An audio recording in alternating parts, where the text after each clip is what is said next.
All right, ladies and gentlemen, a power struggle, popes and kings. So we have a royal rumble, ladies and gentlemen, between King Henry IV and Pope Gregory VII. Who is going to come out on top between these two controlling forces in European society? Is it going to be the king, or is it going to be the Pope, the leader of the church? So in front of you, you should have the popes and kings fill in notes. If you do not, make sure you get a copy from the teacher. All right, let's find out who is going to win this epic battle. So, I think question. Who is more powerful in your expert opinion? Is it a pope or is it a king? I want you to consider that a pope has religious and political power throughout Europe, but a king has a strong local military and political power. So, who would win out in the end in a head to head conflict? Based on what you already know about these popes and kings, who would win? Okay, I want you to make your prediction and don't forget to explain why. Come up with a reason why you believe it is the Pope or the King. All right. So this epic battle is about to start. But here is the tale of the tape. So King Henry IV, he was very young when he became king. Okay, he believed that his title as emperor was greater than that of the Pope. And he believes that he has the right to decide on who should become a bishop in his country. Now, King Henry, okay, became king at the early age of 15. Okay, and he decides that he is going to try and increase his power. And so by trying to increase his power, he comes into conflict with the church and the Pope. So Pope Gregory VII, he is no slouch. He is not easily intimidated by this young king. Okay, he has experience on his side. Yes, King Henry might have the youth, but Pope Gregory has the experience in the ring. So he came to power in Rome in 1073. He's devout, he's clever, and like I mentioned, he's not easily intimidated by King Henry. He argues that only popes could choose religious officials, that the king doesn't have that right. This is the church we're talking about, the Catholic Church. The Pope is the head of the Catholic Church. So, once again, I ask you the question, who is going to win this battle? So, popes versus kings, a grudge match. So during the Middle Ages, both popes and kings became increasingly powerful. And while popes had great spiritual power, kings held political power. Christian monarchs ruled many European kingdoms, such as France and England. And on the other hand, popes were seen as God's representative on earth. So one could predict these two powerhouse leadership positions would come into conflict often, and disagreements about church leadership appointments and political policy became inevitable as each party struggled to maintain power. So in this grudge match, you are going to determine a winner of each round by choosing the leader who you believe had more power. So in the end, your selections will provide evidence supporting who ultimately had the most power. So here is round one. You need to decide, based on this statement, who has the power, who wins this round. So it says, since attackers like the Vikings were not Christian, they did not view Christian institutions like monasteries and churches as holy. Hence, they were fair game for pillage. Okay, the Vikings would raid these monasteries and churches. So the Pope depended on the king and his army for protection. So based on that statement, who has the advantage? Is it the Pope or is it the king? Make your choice now. All right, round number 2. So, with hope to restore the power of the late Roman Emperor, King Charlemagne, that name should sound familiar, was crowned Emperor of the Romans by Pope Leo III on Christmas Day in the year 800. Charlemagne's empire included all of modern France and stretched into Germany, Italy, Austria, and northern Spain. So, who do you give this round to? Who has the advantage? Is it the Pope or is it the King? Make your choice. So the Pope and King, a power struggle. So you should have your notes in front of you. You want to use this slide to help you fill in your notes. So you can always pause this video if you need to make sure you have everything filled out correctly. So since the large majority of the people of feudal Europe were Christian, the Pope had tremendous power over everybody. Remember, he was God on earth. He was considered God's representative. So popes thought that they should select bishops. This is where the conflict, arises. Kings also thought that they should have the power to select bishops. I mean, it's their country, right? It's their kingdom. So we take a look at the triangle here on the right-hand side. We can see the hierarchy of power in the church. So the Pope is at the top. He's the leader of the church. Below the Pope, we have the Cardinal. He's the advisor to the Pope. Below the Cardinal, we have the Archbishop. He leads a grouping of dioceses in an entire province. We have the Bishop who comes next. So he leads a group of churches called a diocese. And then we have the priest. He leads the church or the parish. Okay, some of you might be familiar with a priest in your area at your church. All right, so you should have the blanks filled in on your paper. If you don't, go ahead and hit pause. So round number 3. Popes and kings disagreed about who should be able to appoint bishops, local church officials. King Henry IV asserts that since some kings were chosen by God, they should be able to choose the bishop in their kingdom. So Emperor Henry IV said, "Our Lord Jesus Christ has called us to kingship, but he has not called you to the priesthood. You who have not been called by God, are suggesting that the king's appointments should be rejected." So King Henry is talking smack to the Pope. He is basically saying that I, as king, have been chosen by God, but God did not choose you to the priesthood. So how dare you try and say that I do not have the power to choose the bishops within my kingdom? King is talking trash. But does the king have a point? Take a look at that statement. You decide. Who are you in agreement with? Are you in agreement with the king? Do you believe he's right? Or do you think the Pope should have the ability to appoint these bishops? I mean, he is the head of the church. So go ahead. Who, in your opinion, won round number 3? All right, so the fight has begun. So Pope Gregory VII versus King Henry IV. So in 1073, King Henry IV selects a bishop. That Pope Gregory VII, let's just be honest, he didn't like him very much. And so the Pope decides that he is going to excommunicate Henry IV. Oh, he excommunicates the king. That means he kicks him out of the church.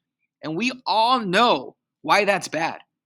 Because if Henry dies and he's in excommunication, if he is excommunicated when he dies, this means that he is going down to HE double hockey sticks.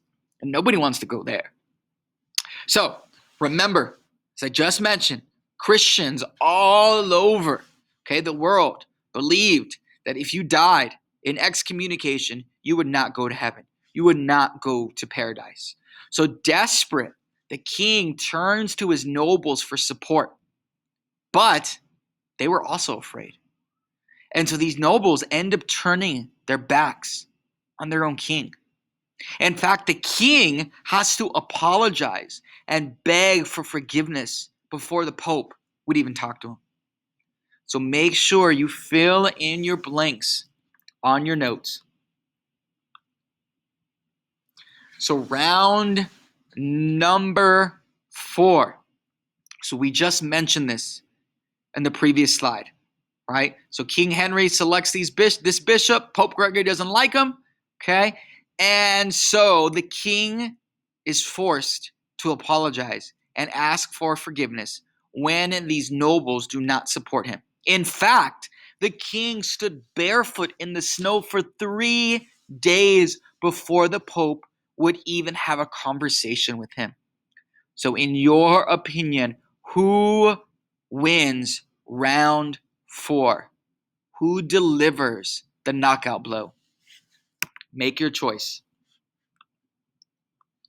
Round number 5. So Pope Gregory VII, he believes that popes should be able to appoint these bishops, these church officials. He said that kings did not have the power to choose holy leaders because they themselves were not holy. Remember that smack that King Henry was talking in the earlier round? Well, guess what? Pope Gregory has some trash to talk himself. Oh yeah, he has some trash to talk, ladies and gentlemen. He said, who does not know that kings derive their leadership from men who are ignorant of God? Kings raise themselves above other fellows through every kind of crime. He's calling these kings criminals. He says, does anyone doubt that priests are considered as masters over kings?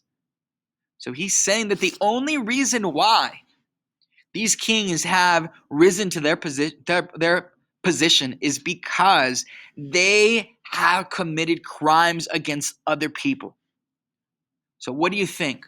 Who wins round number 5? Is it Pope? Is the Pope Gregory VII? Or is it the king? Make your decision now. All right, so the battle continues. During the harsh winter of 1077, Henry travels to meet the Pope. And Henry and his servants make the long and dangerous journey to a small town in the snowy mountains of northern Italy. And when they arrive, the Pope further humiliates Henry by making him wait in the bitter cold. For how many days? For 3 stinking days. And after Henry pleads for mercy, the Pope revokes his excommunication and allows him back into the church. Don't forget to fill in your blanks. So round number 6. The Pope is viewed as God's representative on earth. After the collapse of the Roman Empire, many people in Italy looked to popes as their leaders. And as a result, some popes lived much like royalty with lavish palaces. So based on this piece of information, who do you give the round to? Who has the advantage? The Pope or the King? So round number 7. The church and monasteries were keepers of knowledge. Monks wrote and they compiled religious and other texts. Thus, some of the first universities were created by the church. And as the top religious leader, the Pope often determined what would be taught. And in addition to religion, universities also taught law, they taught medicine and astronomy, and of course, the language of the church, which was Latin. And since Latin was not the spoken language, the clergy had the ultimate control over the information that were being taught.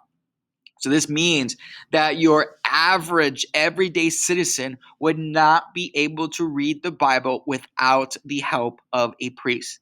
So this meant if they wanted to learn more about the Bible and what was inside of it, where did they have to go? They had to go to church. So In this round number 7, who do you give the advantage to? Make your choice. Is it the Pope or is it the king? All right. So here is our final question. In your opinion, was it a knockout? Based on everything you learned on the previous slides, who has more power? Is it the king or is it the Pope? Provide 2 reasons for your answer. Be sure to take a look back in your notes. Provide 2 reasons for why you believe that it's either the king or the Pope. Type out your answer now.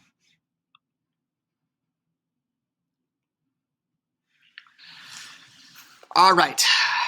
So we got the Great Schism. Okay, this is another clash. But instead of a clash between a king and a pope, it is a clash between the Pope, okay, who is the leader of the churches in the West, and the bishops who lead the church in the East. So the Pope is just going at it with everybody, isn't he? So make sure you fill in your blanks. So the West believed the Pope should be the leader of all churches in both the East and the West. But the Byzantine East, they disagreed. Pope Leo IV argued that the first pope was the leader of both East and West, so all other popes should also be the leader of both sides. What do you think? Do you agree with him? Well, guess what? The East, they completely disagreed. They did not like the idea of the Pope being control of their churches as well. So, if we take a look at this graphic, the Byzantine Patriarch, the holy leader, refuses to say that the Pope was the leader. So Pope Leo IX excommunicates him. And this is called the Great Schism, or the split between the Eastern Orthodox and the Roman Catholic Church. And guess what? This split still exists today. The Pope has no control over Eastern Orthodox churches. So if we take a look, here is the West. This is the area that the Catholic Church was in control over, okay? And we know that the Pope was the head of the Catholic Church. And in the West, they speak Latin. Their church services are held in Latin, okay? In Rome, which is right here, okay, we know at one point was the capital of the Western Roman Empire. Now over here in the East, this is the territory that the Eastern Orthodox Church has control over. And so in the East, they don't speak Latin, they actually speak Greek. And we notice that they also have a different capital. It should sound familiar to you. It's known as Constantinople. So don't forget to fill in your blanks. All right, ladies and gentlemen. Hopefully you learned more about this clash between the Pope and the King, between East and West. Make sure you complete your notes and get them turned in ASAP. All right, have a wonderful day.